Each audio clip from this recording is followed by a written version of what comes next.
Under 90 seconds to go, opening quarter, a low-scoring affair. That one's through! Ryan Doherty beats Ryan Daly, and the Great Danes are on the board. Galko tried to make a move, was caught a bit in between a pass and a shot, and they score! Ryan Doherty, the beneficiary of a broken play, and Albany has their first lead.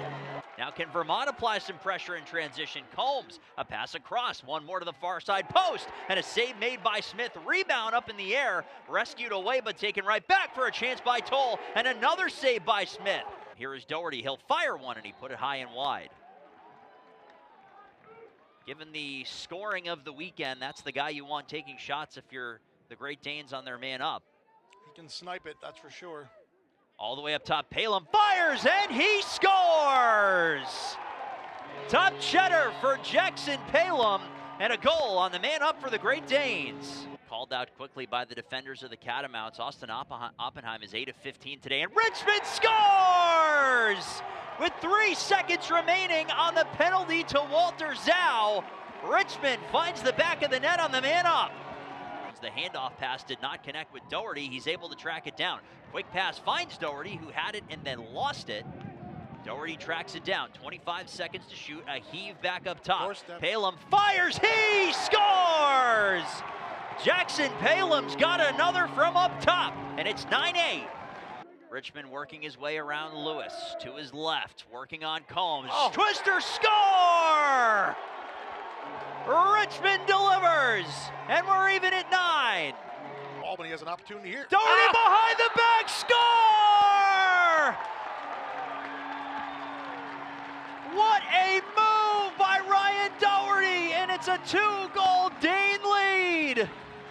Richmond works it up top. Palem will try it. He scores! Jackson Palem completes the hat trick. And the Danes are up by 3. Pfeiffer having a little bit of trouble there in that corner. Nice. Behind the back feed, and what a beauty that was. O'Keefe. Smart. Doherty. Up top, Doherty. Score! A broken play. No problem. Ryan Doherty again. 13-10, Albany. Number 1, pacing the number 1 seed in an LFG from a red-faced Scott Morris. He paces the sideline, waiting for the conclusion. Richmond is doubled, has it taken away. The final seconds will begin to tick off. A long heave up, and grabbing that one for one final time is Neeson. Gets over the timeline, and the Albany Great Danes are America East champions. In the first of our 2 America East semifinals on Thursday, Vermont used a 6-goal opening quarter to take down Bryant. Then in the nightcap, it was Albany all over UMBC with an 11-goal victory. Today, it is the 2026 America East Championships as the number 1 seed Albany Great Danes hunt down their 12th America East title, taking on Vermont.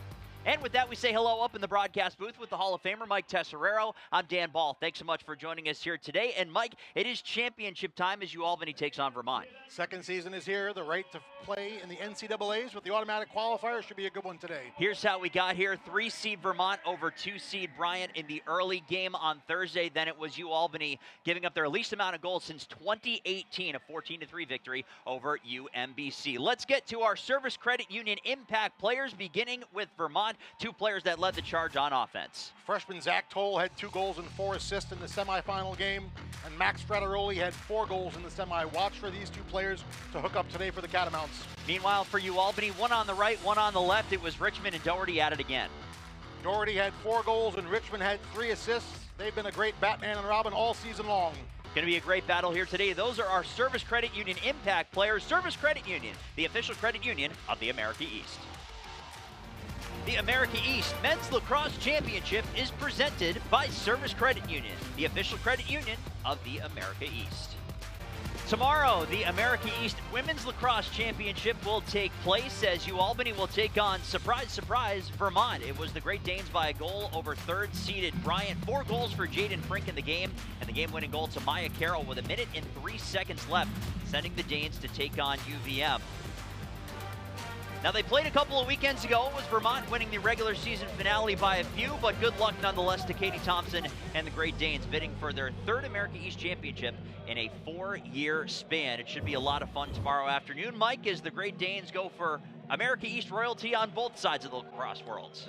Well, as we mentioned just a few moments ago, earlier this week, the University at Albany family lost a legendary figure. Richard Sowers, better known as Doc, passed away on Monday at the age of 96. In celebration of 60 years of service to the university back in 2016, the UAlbany Athletic Department captured a handful of stories from people who were lucky enough to spend time around Doc. As the Flex Cam is out, we remind you that the America East Men's Lacrosse Championship is presented by the Venue, the official ticketing partner of the America East. A look at the stats from a busy first half. In Vermont, Mike Tesserero had the distinct advantage in shots on goal, but Brady Smith kept the Great Danes in it. Yeah, definitely Brady Smith with 11 saves right there. The ground ball battles have really been not off the face-off. The face-offs are even. The ground ball battles have been loose balls within the offensive box. Second chance opportunities off saves from Brady Smith, off deflections. UAlbany's got to do a better job of getting those 50-50 balls on those ground balls right now. That's the key for them this second half. Been a decently physical contest, but only one infraction called, as you saw at the bottom of your screen as well. Knocked backwards there by Zhao. Possession to the Catamounts to begin our second half. With Mike Tesserero, I'm Dan Bahl. The 2026 America East Men's Lacrosse Championships has reached the second half. Zach Toll is just so quick and cagey. He's able to get upfield and break away, and he's been instrumental in helping them break their 10-man ride that UAlbany's been throwing out. So Max Neeson has that assignment, just staying with Zach Toll as he's going over and getting that ball, helping out the Catamounts complete their clears. Toll, the first-year attackman out of Oshawa, Ontario, went to Culver Military Academy and has that advantageous background in the box game and the field game that makes him so elusive. Become a key member in all facets. As that one sent through and they score! 50 seconds into the second half, and Vermont gets back on the board and reestablishes a 2-goal lead. Really impactful play right there. I thought there was going to be a flag at first as he got tied up trying to turn. As he tried to get topside, you'll see Marietta here on the short stick, gets underneath him, kind of hooks him, and then Quill comes over to give the help, but it's too late as the shot gets off and he's able to beat Brady Smith to the near pipe. Really nice individual effort there by McKinney. Fighting through the check of Marietta and working to get his hands free to get that shot off. Gives the Catamounts a 2-goal lead to start this second half. A goal in each game this weekend for Sean McKinney. As that one swept forward, a nice play by the sideline there as O'Keefe is knocked down and a flag is down as well. Albany caught a break there as they were about to turn it over as O'Keefe lost his footing. Able to get the trip, so UAlbany... 30 green, 1 minute, trip. 30 green, 1 minute, trip. So Connor Huguenard, the sophomore, is the guilty party. This is a big opportunity here for UAlbany to get right back in this game and counter Vermont's opening goal. We talked about UAlbany's man up. They were one of 3 on Thursday versus UMBC. They're 35% on the year. You've got to watch for Silas Richmond on the right side, but what you got to see right here is good ball movement versus this defense for Vermont. Vermont's penalty kill right now is 15 of 35. They're operating at about a 43%. Work back up top as Will Hardy has become a bit of a man-up specialist for Scott Marr's group. Jonas McComber is on the field as well here. Watch for him on the far side. Good finisher down low. Hardy works it back across. Pass got deflected. It was intended for Jackson Palem, but it was picked off instead by Zachary Chasteen. Stick in the middle, knocking it down. Not even getting Albany an opportunity to get a shot on goal to take advantage of that penalty. And now Palem is going to draw the penalty with a play with a push from behind and put Vermont on the man up. So kind of a double-edged sword there for UAlbany. They lose the man up opportunity and now they got to go man down and try to kill a penalty and keep this a 2-goal game. First one of the best man ups in the country in Vermont. Quite the sequence indeed there as Palem was backtracking. We'll take a look. You can see he just sees the numbers. It's kind of from the side, but it's going to get called. He's in possession of it. Ref made the call. 30-second penalty. UAlbany, this is a big, right now there's still 26 seconds in the Vermont penalty, so we're going to be 5-on-5. So this actually should wash out. We'll go right back to 6-on-6. 5-on-5 right now. There's still 26 seconds to go in the Vermont penalty. About a 5-second differential. They're only going to have a man up for about 5 seconds. But they're going to be able to have plenty of time in the shot clock to have their possession. So we'll see what Vermont does here. With a little bit more open field than normal. Does that benefit Vermont's offense at all? Here is Decker working his way laterally. This way towards Whitaker. Just as good of a chance that they will wait to go back to 6-on-6 and get back into their offense. 1 second and 0. And we're back to even strength. That pass gets knocked down. Nice job by Max Neeson knocking it down. Back to 6-on-6. The Danes are able to avoid a little bit of a setback right there. There's a little good defense by Max Neeson. Knocked that pass down as the Catamounts did have some numbers on the far side, knocking down that one more pass. 3 penalties called today as nobody has cashed in on the man up to this point. Could be a factor down the stretches. That one's fired. They score. It's Whitaker from the outside. He's able to beat Brady Smith, and it's 8-5 Catamounts. It's pretty far out. I think Brady Smith would probably like to have that one back from a tough angle for a righty shooter on the right alley out there. Not sure where this went. We'll see if we can take a look at it on the replay as you see it reverse. Gets to Whitaker. Whitaker steps into it, and I think he's able to get it to the near pipe, right inside the pipe low. And it squeaks by Brady Smith and the Catamounts with a 3-goal lead here on the Danes home field. One backwards by Oppenheim, flagged down off the face-off. Penalty markers are down on the field. Penalties on 1 green, 1 minute, unsportsmanlike conduct, full-time serve penalty. Right, so the Danes are going to get a break right here and get a 1-minute penalty. Penalties on Zal for unsportsmanlike. It's probably something that was said to one of the officials. It's been a pretty tough battle all day. Oppenheim has been battling with Zal. We've heard a couple of times that they're going early. We've heard some constant communication going on down there on the field, but Zal's going to get the minute penalty, and he's going to be locked in. So Albany has a really big opportunity right here, down 3 goals, to get a key man up opportunity here. And if you can get one quick, you have an opportunity to try to get it back, because he can't take the next face-off either. It was Vermont in the first semifinal game that scored a pair of goals and a locked-in penalty that went 2 minutes long with one of the best man-up units in the nation. How does Albany respond with a chance here? Got to get a good look on Daly here. Quickly worked up top. That is Colton Marquis. Now it's Palem. Here is Doherty. He'll fire one, and he put it high and wide. Given the scoring of the weekend, that's the guy you want taking shots if you're the Great Danes on their man up. He can snipe it, that's for sure. All the way up top, Palem fires, and he scores! Top cheddar for Jackson Palem, and a goal on the man up for the Great Danes. Lights, camera, action. Jackson Palem picks up the big man up goal as he picks up his 18th goal of the season here on the man up. And Albany able to get back within 2, and they've still got 27 seconds left on the penalty as Jackson Palem absolutely unloads on that one. Big goal there for the Danes. And now on this face-off, Zhao is serving the penalty, so he will not be taking this face-off. See who's taking them, trying to see who's there. Looks like Rocco Boland, who will take it. The primary understudy to Zhao, and a clean face-off win for Austin Oppenheim. Big job right there, and now they can go right back on the offense. They've got 20 seconds if they can get a look here. If you can get something, great. If not, you still want to make sure you're smart with it. Little hidden ball trick, Silas still has it. Called out quickly by the defenders of the Catamounts. Austin Oppenheim is 8 of 15 today, and Richmond scores! With 3 seconds remaining on the penalty to Walter Zhao. Richmond finds the back of the net on the man up. Silas Richmond showing you the power from the outside. He's got an absolute howitzer, and he showed it to you right there as he's able to pick the low corner on Daly. Puts it down in the lower corner. Beautiful placement. The Danes, 2 quick man-up goals in a row. That was a really nice shot. You can see Silas able to step into it, get everything of his 6'4" frame, 220 right into it. That's an absolute howitzer right to the low corner. Heat-seeking missile, 1 goal, 8-7 now.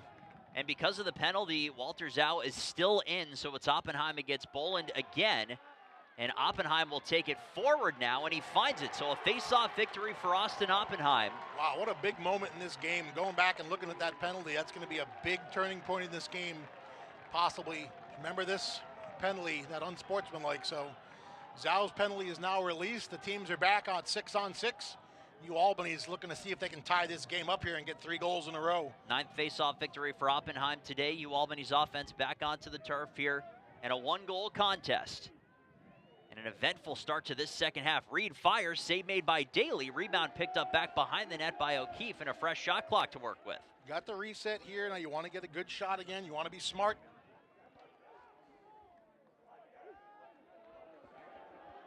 Silas Richmond draws John Thomas.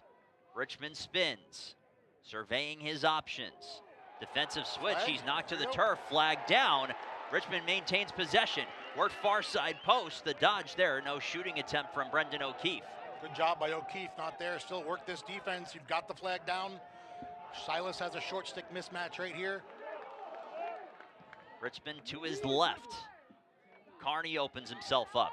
Kevin Carney looking left, pass got blocked. Richmond finds it, slings it back up top. Wimmer fires, saved by Daly. Rebound is knocked up and down. A battle for the ground ball is controlled by Vermont with 8 seconds left on the shot clock and under 10 to go here in the third quarter. And Albany's man up will get another opportunity. 27, 30 seconds, push. So it was the short stick Tatum Lewis that was matched up with Richmond, who ends with the push. Let's take a look. Yeah, you can see Silas just gets pushed there from behind. It's going to get called every time. Albany is 2-2 on the man up, and we just saw them. They happened back-to-back in succession on the Zhou penalty. And another huge opportunity here. Want to see Albany get this ball hot, get a good doorstep look here on Daly. Work near side, Hardy and Doherty play catch. Marquis facilitating this way for Palem. Scored from up top on that last man up opportunity. Palem slings near side, Hardy. O'Keefe all the way up top. Palem was gonna try it. He stepped into one but lost control of it. They got the look. Palem was right there, just lost it on the cradle as he was ready to fire. Palem looks. Here is Hardy. We're back to even strength as the penalty is over. Hardy cannot connect on the pass from Palem. He'll track this down. Still got 20 seconds to shoot here. You got to be smart. Hardy on the one-on-one race. Drops his shoulder, is dropped, and it's taken away by Combs. Hardy's got to pull that out there and be smarter. You got to be able to just get that into one of the sticks of the attackman there, set it up. You still had 22 seconds. Just kind of went to the middle of the field. He was in no man's land right there. Everybody collapsing on him. Good presence by Sean Stevens on defense for the Catamounts, as Vermont maintains their 1-goal lead after a couple of consecutive penalties taken. Felt like they weren't on offense for like a month. All of a sudden they're back. With Albany having the penalties, getting them back into this game. Luke Ryder will engage. Worked by Drimmy across. Exchanging with Harrison Josloff. Grimmy. Nice job by Marietta. He lost his footing but regained his balance in the nick of time, did Matthew Drimmy, the sophomore. Cullen Decker.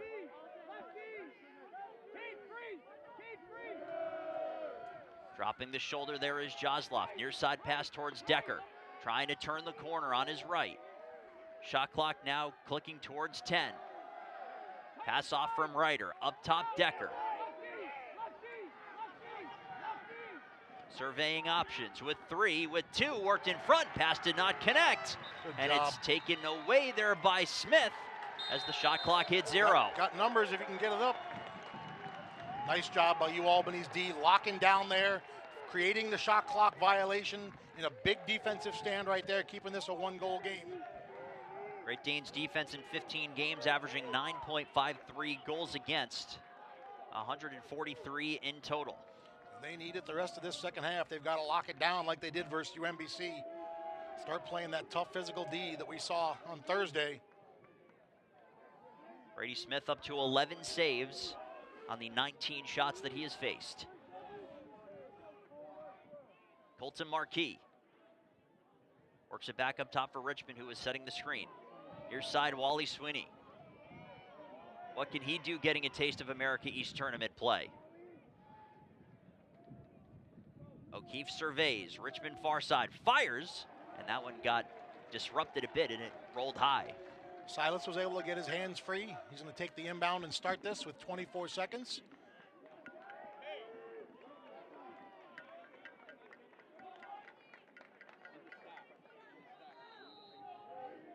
It's been Richmond against Jack Combs, the matchup in both of these games between these two teams this season. Certainly a fun one to watch as Richmond fires one, and that one went past the far side post. 14 here still to shoot. Got to be aware of what you got, and you got to know how long it's going to take you to get to the rack. This time around, it is Marquis beginning the possession. Marquis slings it up top. O'Keefe works it inside, and a try from Ryan Doherty from a tough angle went wide. Backhand flip right there by Doherty, just missed the far pipe.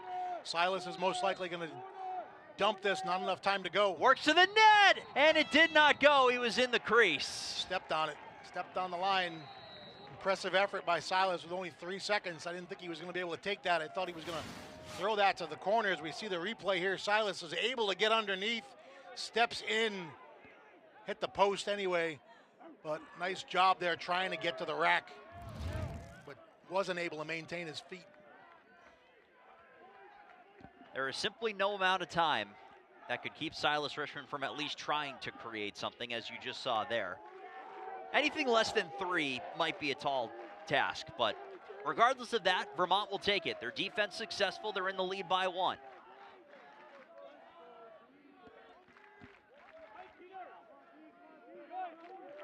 Players exchanging places, that was Tristan Whitaker.